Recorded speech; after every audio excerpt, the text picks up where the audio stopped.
نحمدہ ونصلی علی رسولہ الکریم اما بعد فاعوذ باللہ من الشیطان الرجیم بسم اللہ الرحمن الرحیم فقال رسول اللہ صلی اللہ علیہ وسلم انما الاعمال بالنیات او کما قال علیہ الصلاۃ والسلام۔ اللہ وحدہ لا شریک کی حمد و ثنا اور نبی اکرم صلی اللہ علیہ وآلہ وسلم پر درود و سلام کے بعد میں آپ کی خدمت میں جو مسئلہ لے کر حاضر ہوا ہوں یہ ایک سوال ہے جو کہ بے شمار مرتبہ میری بہت ساری بہنوں، بیٹیوں اور خواتین کے ذہنوں کے اندر ابھرتا ہے کہ آیا کوئی مسلمان لڑکی اپنے شوہر بنانے کے لیے کسی مرد کا انتخاب کر سکتی ہے یا نہیں؟ اس سلسلے میں اس لڑکی کے کیا حقوق، فرائض اور ذمہ داریاں ہیں؟ اپنی بیٹی کے لیے شوہر کا انتخاب کرنے کے ضمن میں والدین کی کیا ذمہ داریاں ہیں؟ اگر بیٹی شادی کے معاملے میں اپنی پسند پر اصرار کرے تو والدین کو کیا کرنا چاہیے؟ یہ ایک تفصیلی سوال ہے اور اس کا جواب بھی بہت تفصیلی ہے۔ میں کوشش کروں گا کہ اسی ایک نشست میں اس کا جواب آپ کو دے دوں۔ اس کے اندر بہت ساری باتیں توجہ طلب ہیں۔ اسلام دین فطرت ہے۔ اس نے یہ بات واضح کر دی ہے کہ کسی بھی عورت کی شادی اس کی مرضی کے بغیر، چاہے وہ عورت کنواری ہو، بیوہ ہو یا مطلقہ ہو، اس کے والدین، اس کا سرپرست اس کی اجازت اور رضامندی کے بغیر اس کی شادی نہیں کر سکتے۔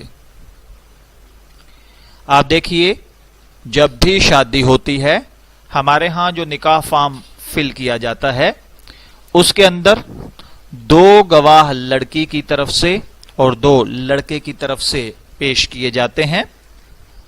تو یہ جو گواہوں کا سلسلہ ہے یہ اسی لیے ہے کہ ان کے سامنے یہ بات کھل جائے کہ بچی کے ساتھ کوئی زبردستی نہیں کی جا رہی، اور جس کو بچی کا سرپرست یا ولی کہا جا رہا ہے وہ حقیقی طور پر اس کا ولی اور وارث اور سرپرست ہے بھی یا نہیں۔ اور اسی لیے نکاح کے وقت کنواری لڑکی کا خاموش رہنا ہاں تصور کیا جاتا ہے، اور مطلقہ یا بیوہ کا منہ سے کہنا زیادہ بہتر ہے۔ یہ اسی لیے رکھا گیا ہے کہ خود گواہ دیکھ اور سن لیں، اپنے مشاہدے سے دیکھیں کہ نکاح میں کوئی زور اور زبردستی نہیں کی جا رہی ہے۔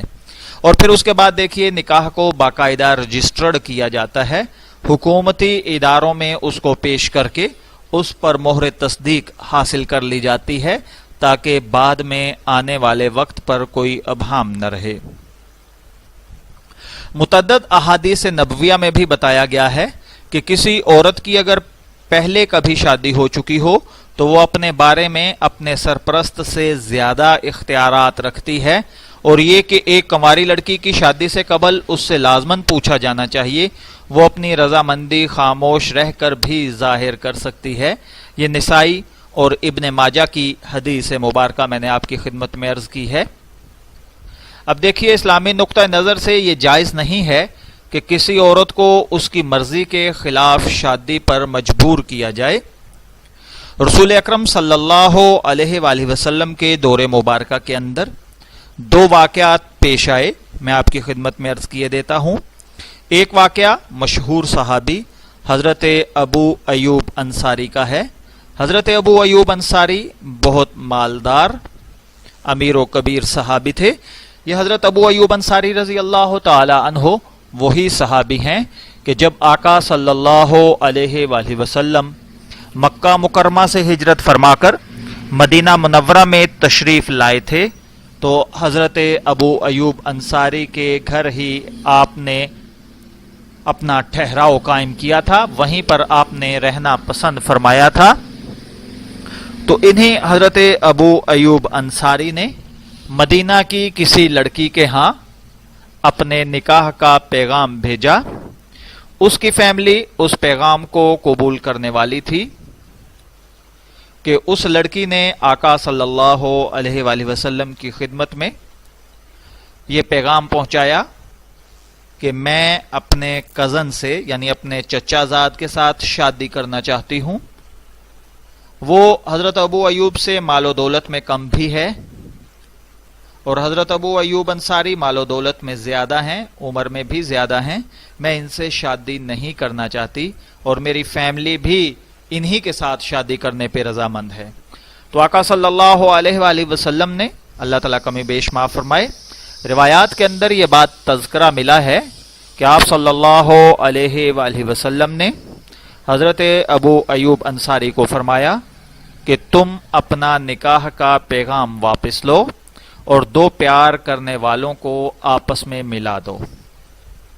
اور اسی طرح کا ایک اور واقعہ کہ ایک عورت نے آ کر آپ صلی اللہ علیہ وآلہ وسلم کی خدمت مبارکہ میں شکایت عرض کی کہ اس کے والد نے اس کی شادی اپنے بھتیجے سے کر دی ہے، اس سلسلے میں اپنی بیٹی سے اس نے کوئی مشورہ نہیں لیا اور اس کی رضامندی بھی حاصل نہیں کی۔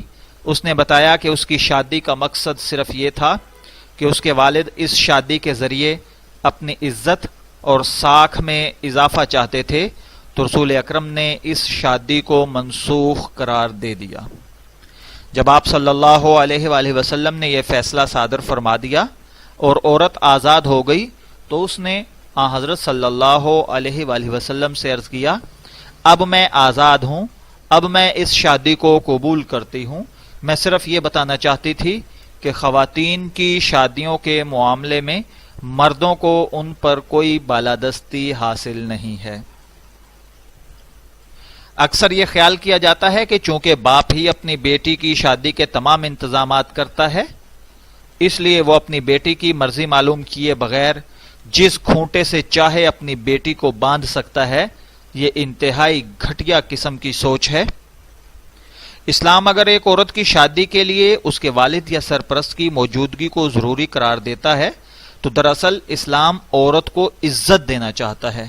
شادی کا مقصد ایک خاندان کا قیام ہے، بالکل ایسے ہی جیسے ایک آفس یا کوئی دفتر بنایا جاتا ہے اور اس کے اندر حکمران کے طور پر کسی کو بٹھایا جاتا ہے، ایسے ہی گھر کے اندر جب نکاح کا معاملہ پیش آتا ہے تو نکاح کی صورت کے اندر عورت کو اس آنے والی زندگی کے اندر ایک پورا ملک کے طور پہ انتظام و انصرام دے دیا جاتا ہے، اور اس کو کنٹرول کرنا، اس کو عمل میں لانا، بچوں کی پرورش کرنا، خاندان کا خیال رکھنا، خاوند کا اور اپنے والدین کا خیال رکھنا، یہ اس کی ذمہ داریاں ہیں۔ لیکن شادی کے بعد اس کے اوپر اور جہاں پر بہت ساری ذمہ داریاں عائد ہوتی ہیں، اس میں سے خاوند کے حقوق سب سے زیادہ ہیں۔ اس سے انکار نہیں کہ ماں باپ کی رضامندی اور خوشنودی ضروری ہے، لیکن اس کا یہ مطلب بھی نہیں کہ عورت اپنی شادی کے لیے اپنے خاندان والوں کی رضامندی کو درکار ہی نہ سمجھے۔ حالانکہ اس معاملے میں عورت سب سے کمزور فریق نہیں ہے۔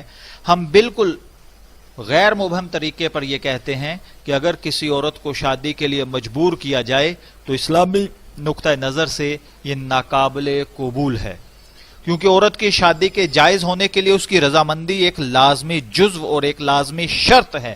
اس لیے یہ بات قابل قبول ہے کہ عورت اپنے خاوند یا اپنے شوہر کا انتخاب خود کرے۔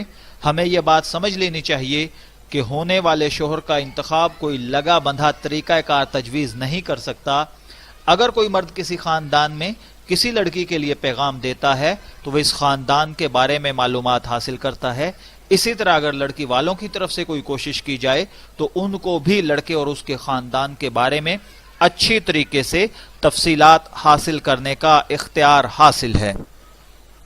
میں دعا گو ہوں کہ اللہ تعالی ہمیں ان باتوں پر عمل کرنے کی توفیق عطا فرمائے۔